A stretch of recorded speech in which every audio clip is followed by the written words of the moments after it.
Selamat datang di pembahasan mendalam kita. Hari ini kita fokus ke bab 1 dari bukunya Mark Manson, Everything is Fact. Judulnya aja udah provokatif ya. Kebenaran yang tidak nyaman. Nah, sumber kita ya kutipan-kutipan penting dari bab itu. Tujuan kita di sini tuh mau coba ngertiin, apa sih kebenaran yang nggak nyaman ini menurut Manson? Terus gimana konsep harapan, atau malah ketiadaan harapan, jadi inti pengalaman manusia? Apalagi nanti ada kisah luar biasa, Witold Pilecki.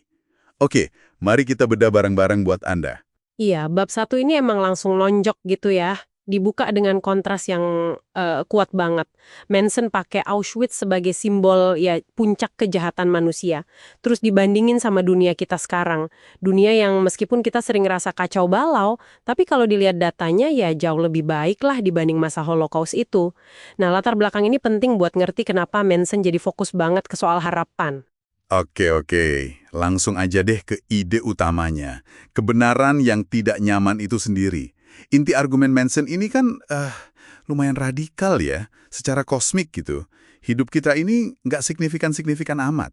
Kita semua bakal mati, orang-orang yang kita sayang juga, dan ya kebanyakan omongan atau tindakan kita nggak akan terlalu berarti dalam skala besar. Dia bahkan pakai analogi pesan sinis di cangkir kopi itu kan, yang bunyinya, suatu hari Anda dan semua orang yang Anda cintai akan mati. Sedikit dari apa yang Anda katakan atau lakukan akan pernah berarti. Iya, itu dia. Ini adalah kebenaran yang tidak nyaman. Nikmati kopimu. Waduh, kenapa ya kita kok susah banget nerima kenyataan ini? Ya, karena secara naluriah kita menghindar kan. Pikiran kita ini secara konstan itu selalu bikin narasi.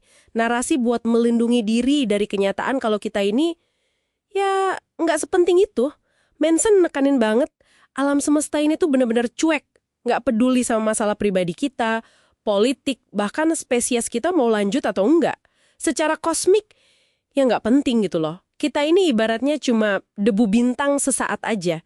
Dan kesadaran inilah, atau justru penolakan kita terhadap kesadaran ini, yang membentuk psikologi kita. Nah, dari situ Manson langsung nyambungin ke akar masalah kejiwaan zaman sekarang, keputusasaan. Tepat sekali.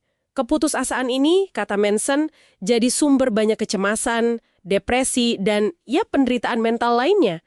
Dia lihat kecemasan kronis itu sebagai ketakutan akan masa depan yang gagal.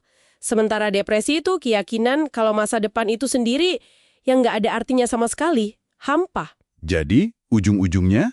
Ujung-ujung membangun dan menjaga harapan jadi semacam proyek utama pikiran kita. Harapan itu satu-satunya hal abstrak yang kita rela perjuangkan mati-matian. Tanpa harapan, rasanya kosong banget. Nah, disinilah misalnya institusi kayak agama itu punya peran penting buat banyak orang. Memberi semacam perlindungan gitu dari kebenaran yang tidak nyaman tadi. Dengan meminta iman sebagai gantinya. Dan buat nunjukin kekuatan harapan yang paling ekstrim, nah ini dia. Manson ngangkat kisah Witold Pilecki. Ini kisahnya gila banget sih. Perwira Polandia yang sengaja bikin dirinya ditangkap, terus dikirim ke Auschwitz.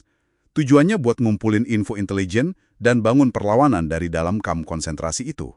Nah, buat Manson, kepahlawanan Pilecki ini bukan cuma soal berani fisik aja kan? Apa bedanya? Bedanya, Manson lihat itu sebagai kemampuan yang langka banget. Kemampuan buat, kutipannya nih, menciptakan harapan di mana harapan sama sekali tidak ada. Kayak nyalain korek api di tengah gelap gulita gitu. Kepahlawanan sejati, menurut dia, selalu punya komponen filosofis, punya mengapa yang kuat banget. Sebuah keyakinan mendasar yang gak goyah, yang jadi bahan bakar tindakannya.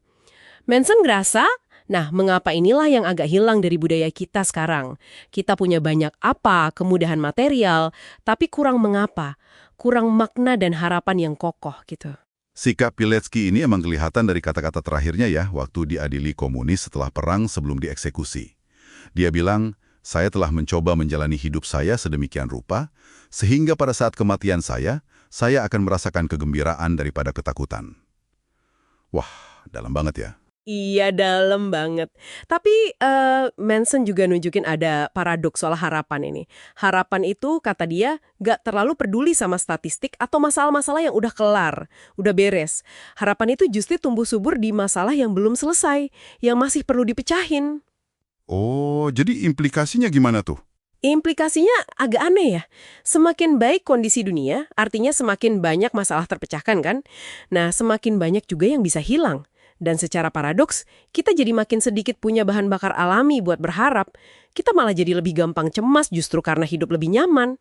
Agak ironis ya, kemajuan malah bisa bikin kita lebih rentan sama keputusasaan kecil-kecil. Tapi penting nih digarisbawahi.